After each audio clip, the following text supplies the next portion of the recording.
So I'm here to share some bad news and some good news. The bad news is this was my car, March 8th, 2015. I was hit head on by a drunk driver, wrong way driver on the highway on my way to Payson. The good news is I'm still here to tell this story. This is how it goes. My name's Darrin Schenck, and my life is one big distraction between fly fishing trips. My other big passion in life is coaching the ASU racquetball team, which I've done for the past 15 years. I was on my way to Payson to meet my dad to go on a fly fishing trip the day of this crash. Interesting story how I ended up in that position, and I wanted to share that with you to shed some light on how a bad decision can impact not just the person who gets behind the wheel, but someone who in some ways was innocent in that scenario. I had set my alarm for 5 a.m. on that Sunday morning to go meet my father in Payson to go fly fishing for yet another trip together. He and I have logged a lot of days and an awful lot of miles fly fishing all over the West, but one of our favorite spots is here right in our backyard just outside of Payson. I had set my alarm and had my car packed up the night before, got up in the morning, got in the car, and hit the road. I was driving up 87 towards Fountain Hills, and when I got to Fountain Hills, there's a marquee sign that has the time and the temperature on it. And I noticed that it said 4:37 a.m., which was odd because I had set my alarm for 5 o'clock. I realized later on that March 8th, 2015 is the day that the spring forward time change occurs. And for some reason, my phone had reset for an hour earlier, even though in Arizona, we don't change. But I was meeting him at McDonald's. I was already on the road. I figured I'd just get there a little bit early and wait for him until he arrived and I could jump in his truck and we could hit the road to our favorite spot. Now, fly fishing is one of my biggest passions in life. And as you can see from the smile on my face in this picture, it is something I truly love to do. Another one of my big passions for the past 15 years has been coaching the ASU racquetball team. And that is something I consider the most personally rewarding thing that I have ever done.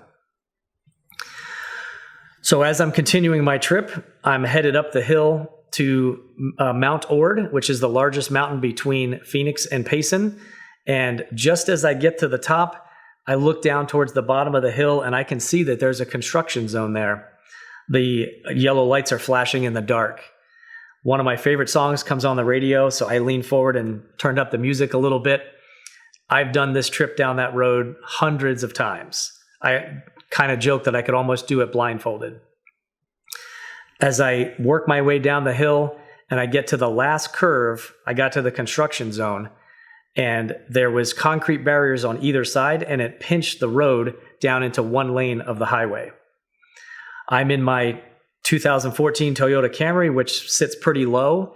And as I come around the curve, I can't see anything that's ahead of me. There's no traffic behind me. And I'm not expecting to see anybody in front of me. Because this story takes place in the dark, I couldn't really see anything coming. But the next thing I see is a set of headlights coming right at me on that curve. It happened so fast, I barely had time to react. I literally screamed, "No, no, no," and boom, I got hit head on by a drunk driver.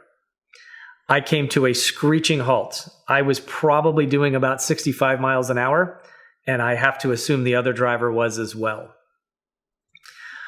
After I collected my bearings after that moment of panic, I decided I needed to figure out how hurt I was, how hurt the other guy was, how to get help, things like that. So I'm feeling around for my phone. Everything in the car had slammed forward. Stuff was scattered everywhere. I found my phone on the floor and started climbing out of the car. I could see on my phone that I had no cell signal where we were at. We were right at the bottom of Mount Ord, which is about halfway between Phoenix and Payson. Just a dead spot for cell reception. So as I climb out of the car, I can hear the other guy who had run into me yelling at me, and I took some offense to that, to put it mildly. My first thought that went through my head was I wanted to go kick his teeth in for what he had just done to me. But I also wasn't sure how, if I was injured, how injured he might be, or how we were going to find help in this situation. So I climbed out of the car and I went to check on him. As I walked over to his vehicle, I got within about 15 feet of his car and I could smell the alcohol. He opened the door and basically just poured out onto the highway and sat there. He didn't look injured. And as I'm standing there trying to decide what to do, I can hear another car coming down the highway. And I look up the hill and I can see headlights approaching us. Well, because we're in a one-lane construction zone, there's no way to get around us. So I turn the flashlight app on my phone and I start running up the hill, trying to get that next car to stop. I'm now trying to save the life of the guy that just about killed me. Luckily for me, I did get that next car to stop. And then the next one, and the next one. And as the cars backed up out of the construction zone, the oncoming traffic would be able to see the taillights and know to slow down and stop. The first car that I got to stop had a young couple with 2 young children in the car. Maybe I took the hit for them. I don't know. Maybe one of those kids is going to grow up and be a research scientist who finds a cure for cancer. Who knows? Maybe I was just in the wrong place at the wrong time. As I'm walking back towards my car, a woman approaches me. She was the second car in line. She happened to be a registered nurse, and she asked us if I was okay. And I said, I think so. I said, I don't think anything's broken. I had a very small cut on the back of my hand, an abrasion on my head from the airbag deploying, but I think that was about it.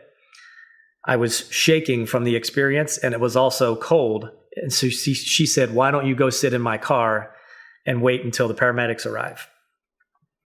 I said, you might want to go check on the other guy. I don't know how bad he's hurt. So I sat down in her car and she went to check on the other guy. I don't remember how long she was gone, but when she did come back in the car, we both just kind of sat there. I was numb for quite a while, and I don't know how much time passed before she started slowly asking me questions and kind of bringing me back into the present moment. I don't know that woman's name, but that stranger's kindness in that moment was a huge, huge help, and I wish I could find her and thank her once again. It took 45 minutes for the paramedics to get us. Because of the way the traffic had backed up and that the paramedics had actually come from Payson, they had to go south on the highway, past where we were, up the hill, and back down, navigating around all of the traffic that was backed up to get to us. When they arrived, the paramedics jumped out of the truck and started running towards the scene of the accident, their flashlights blazing in the dark, trying to find where we were. I got out of the car and started walking towards them, and they were looking for me, and I could hear them asking, where is he? Where is he? They were even looking over the divided highway to see if I had been ejected to the other side. I said, hey guys, I'm back here. And they spun around, and one of the guys hit me with the flashlight. He's like, are you okay? I said, yeah, I think so. I was like, well, come on, let's get you checked out. So he walked me back to the truck, and we climbed into the back of the ambulance, and I gave some answers to some of the questions they asked. They took my vital signs, and the paramedic looked at me and he said, your heart rate is 85. How is that possible? And I said, well, it took you guys 45 minutes to get here. I had a little time to collect myself. And he laughed and he's like, well, good. I'm glad to see you haven't lost your sense of humor because of this. Meanwhile, the other guy was being prepped to air evac down to the hospital in Scottsdale. I sat around for a little while longer, waiting for the tow truck to finally show up so they could remove the cars and unblock the highway so that the rest of the traffic could pass. The tow truck driver had to drive 12 miles in the wrong direction to get to us. When he finally pulled up, he backed up his car and he pulled up the drunk driver's car first onto the flatbed, and then he was hooking mine up to do the same. I don't know why, but for some reason I decided to snap this one picture thinking maybe I needed it for the insurance claim or something like that. But as you can see, my tires are blown out, the whole front side of the car is crushed, and the front spoiler is actually sitting down on the highway. And when he hooked the cable up and started pulling the car up onto the flatbed, the spoiler catches and he rips it off. And he looks over at me and he says, darn, sorry about that. I'll pay for that. And he smiled and winked at me, and I laughed. And he said, good, I'm glad to see you haven't lost your sense of humor because of this. He's like, come on, man, get in the car. I'll give you a ride up to the tow yard. I'm sure you've got some phone calls to make. And then it hit me. I haven't even told my dad what happened. I didn't have a cell signal where I was. I couldn't reach him. We got about 5 minutes away from the tow yard, and my cell phone finally had a signal and started blowing up. I had 5 missed calls from my dad. The last one had a voicemail. The voicemail said, hey, you're never late to go fishing? I'm getting worried. Where you at? Call me. He had a reason to be worried for sure. So I called him, and I did what I think most people would do in that situation. I soft-sold what happened. I didn't want him to worry. And I said, hey, changing plans today. I got into a little bit of an accident. I need you to come get me. I'm at the tow yard in Rye. He's like, oh, okay, I know where you're at. Hang tight. I'll come get you. So I waited and waited. About 20 minutes later, I'm leaning against the hood of my car when he pulls up. Now, my dad's not a man who expresses a lot of emotion on a regular basis.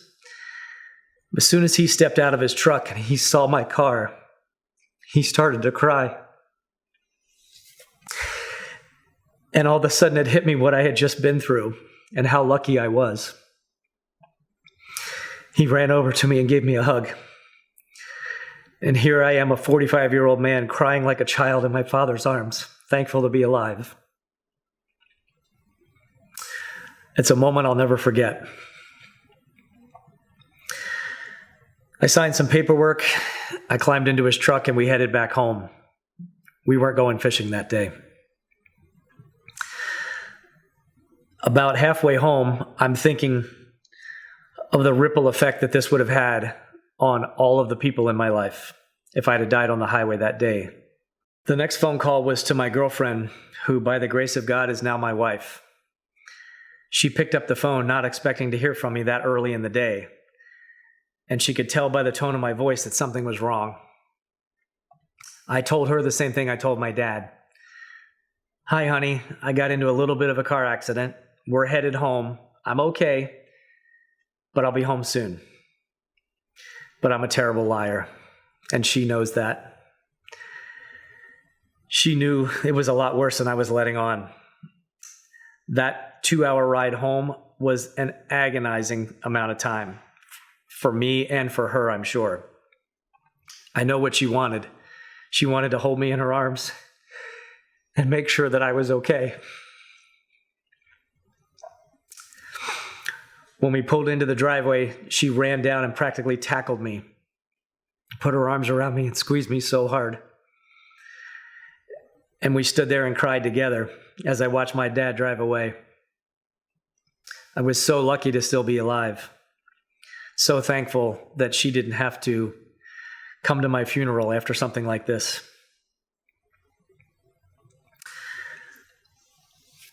I can't imagine never seeing those blue eyes of her again.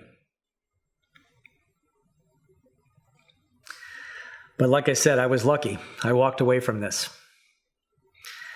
And on that 2-hour ride home, I spent a lot of time thinking about the ripple effect that this would have had for all the people in my life. My family, my friends, the ASU racquetball team, all of the people that I know through work. Eventually, everybody would have found out. I don't say this to brag, but I hope there would have been a lot of people at my funeral. I've been privileged to have gotten to know a lot of people in the 50 years on this planet. And I like to think that I've lived a life that would have people miss me if I was gone. 2 weeks after this crash, the ASU racquetball team and I headed to California for the annual Intercollegiate Racquetball Championships. In this picture that you see, this is the team. The older gentleman in the middle is my assistant coach. Maybe the team would have gone without me. Maybe they would have all put on black armbands. There would have been a moment of silence at the awards party because I wasn't here. Maybe they wouldn't have gone at all. I don't know. But that didn't happen to be the outcome of this incident. We did go to that tournament together. That weekend, I had 5 of my 12 players qualify to be collegiate All-Americans. Some of the most amazing stories and memories of my entire 15 years come from that weekend. We finished 9th overall, and I was selected as Collegiate Coach of the Year once again. An amazing experience I was so glad to be a part of. 2 months later, on Father's Day, as has been tradition for my father and I to do, we went on another fishing trip yet again. He caught this big trout that he's holding, and that picture of me in the beginning of this talk that I shared, I caught that fish on the same day. And believe me, I remind him all the time how much bigger mine was than his. Do you think he'd have gone fishing without me that day? I don't know. Someday I know that he's not going to be around to do that with anymore. And that's very sad, but it's not tragic. Parents aren't supposed to bury their children. That's not how life is supposed to work. I'm very thankful I didn't put him in that position. Or to say it correctly, that someone else making a bad choice did not put him in that position. So I made a decision shortly after this crash occurred that I did not want to be a victim in this scenario. One of the things I do to honor the time that I have been given on earth, whether you consider this the hand of God or the universe protecting me or whatever it was, I feel like I have been granted more time here on this planet, and I want to make good use of it. One way that I do that is to be a victim panel speaker as a volunteer for Mothers Against Drunk Driving. Another thing I've chosen to do that I thought about and came to this conclusion pretty quickly on that ride home, sitting in my dad's truck, is if there was one thing I wished I had always done in my life but never pursued, it was public speaking. So I took the steps to do that. I started figuring out the process. I'm gaining some ground. I'm actually doing some corporate speaking. I speak at ASU and NAU in the business schools, sharing some of my life knowledge, my professional knowledge, being in sales, things like that with others. And I hope to be continuing to do that on a more and more basis all the time. So the last takeaway that I want to share with you is that we're not here to point fingers and lay blame. That's not what this organization is about. We want to make sure that you understand that there are choices to be made and that you cannot put yourself in a situation to make a game time decision. That's how things like this occur. You have to have a plan in advance.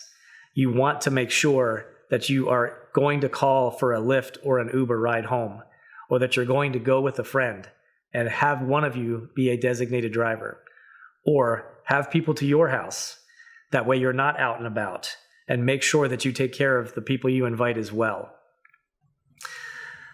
There has been a tremendous impact that Mothers Against Drunk Driving has made since its inception, but there are still way too many of these crashes that occur when, as we think, all of these would be preventable if people made more informed choices. So that's the last takeaway that I want to leave with you. Please make sure that you plan ahead. Have a plan in place before you go out and have some drinks with some friends. Believe me, there's an awful lot of people who will thank you if you do so.